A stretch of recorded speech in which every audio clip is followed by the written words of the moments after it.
Silent assembly erupts into unexplained mass hysteria. Witnesses describe the instant silence snapped into screams and violent convulsions. These accounts consistently described identical shadowy figures looming in the periphery of their vision. The shared experience suggested a unified, external force affecting the entire student body simultaneously. The medical triage presented an impossible paradox for the investigating teams. 200 patients were examined, yet absolutely zero physical pathogens were detected in their blood work samples. Investigators struggled to reconcile the terrifying visual reports with the sterile biological findings. The absence of physical disease suggested a threat operating entirely outside the known realm of organic illness. A profound sense of eerie synchronicity emerged when victims separated by large classrooms shared the exact same visual memory. This synchronization pointed toward a shared psychological event, not individual delusion. The most consistent visual element reported was the apparition of a single, tall man dressed entirely in impenetrable black fabric. This figure was the focal point of the collective terror experienced by the students. The psychological weight of this shared vision began to manifest as a powerful, unifying narrative among the afflicted students. They were not merely experiencing hallucinations, but a collective, shared psychological reality. The collective experience suggested a profound, unspoken understanding that transcended language and individual perception. This synchronicity indicated a deep, shared trauma being processed by the group. The investigation focused on the transmission mechanism.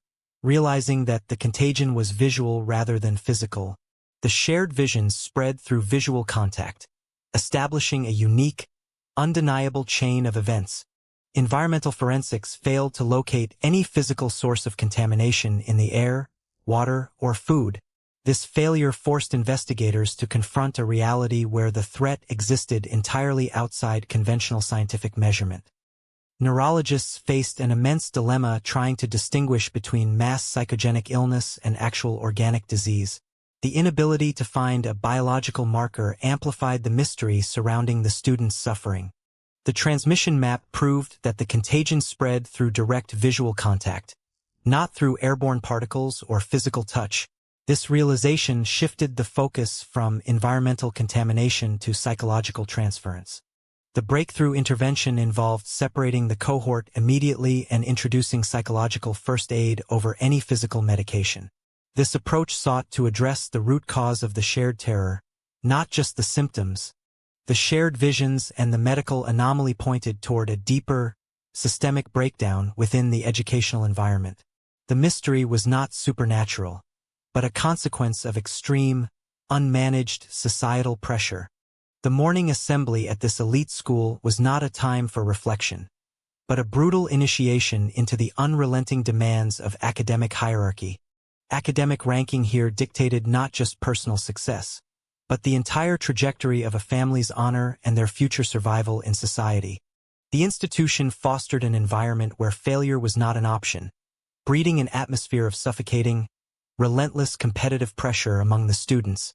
This legacy of extreme discipline meant that emotional outlets were systematically suppressed, leaving deep, unacknowledged psychological wounds within the student body. The prefects, those expected to be paragons of control, were the first to visibly buckle under the invisible, crushing weight of their impossible expectations. This is just the beginning. Subscribe to see more amazing content. Fire. Weeks before the main event, these high-achieving prefects were already exhibiting signs of severe mental exhaustion and profound internal fracturing. The local folklore of the Jinn and the Kuntilanak served as a cultural script, preloaded narratives for explaining inexplicable terror in the region. These ancient stories provided a ready-made framework for collective anxiety, transforming personal distress into a shared, supernatural threat among the youth. The school itself was built upon a foundation of rigid, almost military-style structure, designed to enforce absolute conformity and eliminate individuality. The physical environment was intentionally designed to strip away personal autonomy, forcing students into standardized roles and eliminating private space. Sleep deprivation became a normalized state, as students were routinely forced to sacrifice rest to meet impossible academic benchmarks set by the administration. This relentless schedule systematically eroded the students' capacity for emotional regulation, making them brittle vessels under immense, unseen strain. The pressure cooker culture created a psychological vacuum where genuine human connection and emotional honesty were systematically starved from the environment. The collective silence masked a deep, simmering awareness that something profound and deeply disturbing was being intentionally hidden from the eyes of the system. This intense, unspoken atmosphere laid the invisible groundwork for the psychological phenomena that would later manifest as shared, terrifying hallucinations. The school environment, therefore, functioned as a crucible, forging an internal state where external reality began to warp and dissolve into subjective experience. The investigation began with exhaustive environmental forensics across the entire school campus. Scientists meticulously tested every drop of water, every breath of air, and every piece of food for any detectable anomaly. Despite these rigorous tests, the results consistently yielded absolutely nothing of physical significance. The air, the water, and the electromagnetic fields showed no evidence of any tangible pathogen or external contamination whatsoever. The focus then shifted to the neurologist's profound dilemma regarding the afflicted students. Distinguishing between mass psychogenic illness and genuine organic disease proved an impossible task in real time. The challenge was determining if the symptoms were rooted in biology or in a collective, shared psychological reality. The physical symptoms were undeniable, yet the root cause remained completely elusive to medical science. A critical new hypothesis emerged concerning the transmission method of this inexplicable phenomenon. It was theorized that the contagion spread not through physical contact or airborne particles, but purely through visual perception. This concept suggested a terrifying mechanism where a specific visual input acted as a psychological trigger for mass delusion. The shared experience was not caused by a physical agent, but by the synchronized perception of an external, unseen entity. The spread was therefore mapped as a contagion moving along the line of sight between those with direct visual access to the same perceived reality. This proved the contagion was purely perceptual, bypassing traditional biological barriers completely.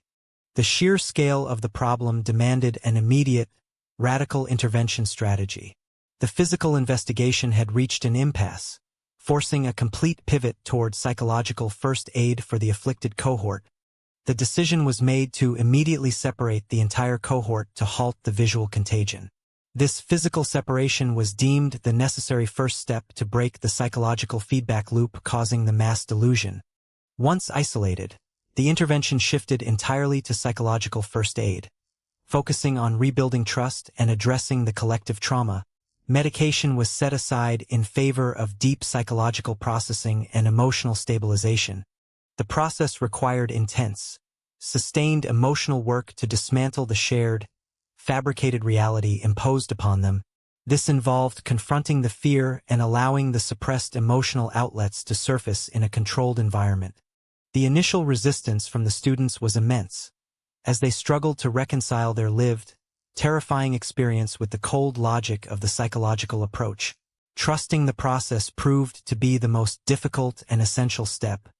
The neurologist observed the slow, incremental shift in the students' psychological states over several weeks. This gradual recalibration proved that the mind, when properly addressed, possesses an incredible capacity for healing. The ultimate resolution was not a supernatural exorcism, but the recognition that the system itself was the true source of the affliction. The students found their way back to their classrooms.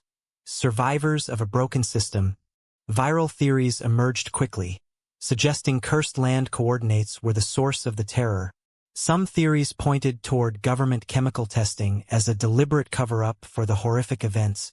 Anthropologists examined how collective stress manifests as supernatural attacks in collectivist societies.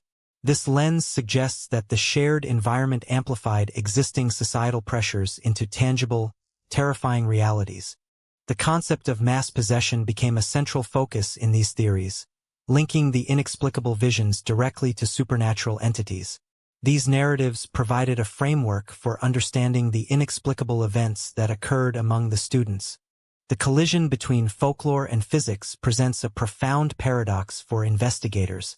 How can the tangible laws of nature coexist with narratives of the supernatural terror experienced by the victims? The medical verdict of conversion disorder felt like a profound betrayal to those who endured the terrifying hallucinations. The formal diagnosis seemed to erase the lived reality of their shared, horrific experience. Investigators grappled with the psychological weight of this diagnosis. Realizing the medical label did not fully capture the depth of their trauma, it was a label imposed upon a phenomenon that defied conventional understanding. The collective stress of the academic environment acted as a powerful catalyst for these shared psychological breaks. The intense pressure cooker culture created an environment ripe for manifesting internal, unseen conflicts. The specific school's history reveals a legacy of extreme discipline and severe sleep deprivation among its students. This intense regimen systematically suppressed the emotional outlets necessary for mental equilibrium. Profiles of the initial index cases showed high-achieving prefects buckling under invisible, overwhelming mental weight. Their outward perfection masked a severe internal struggle against the relentless academic demands. Local folklore, such as Jean or Kuntilanak, served as a pre-loaded cultural script for explaining unexplained terror in this community. These ancient narratives provided a familiar language for incomprehensible, terrifying events. The anthropological framework helps us see how deep-seated societal stress can manifest as supernatural attacks in group settings. The shared experience transforms individual anxiety into a terrifying, shared collective hallucination. The system that broke them was not merely a ghost story, but a deeply flawed structure of expectation and control. The students were survivors of an oppressive system that finally fractured under unbearable strain. Hi there! If you enjoy this kind of content, don't forget to subscribe. Smiling face with smiling eyes next episode. A plot twist you won't expect. Subscribe now. Face screaming in fear.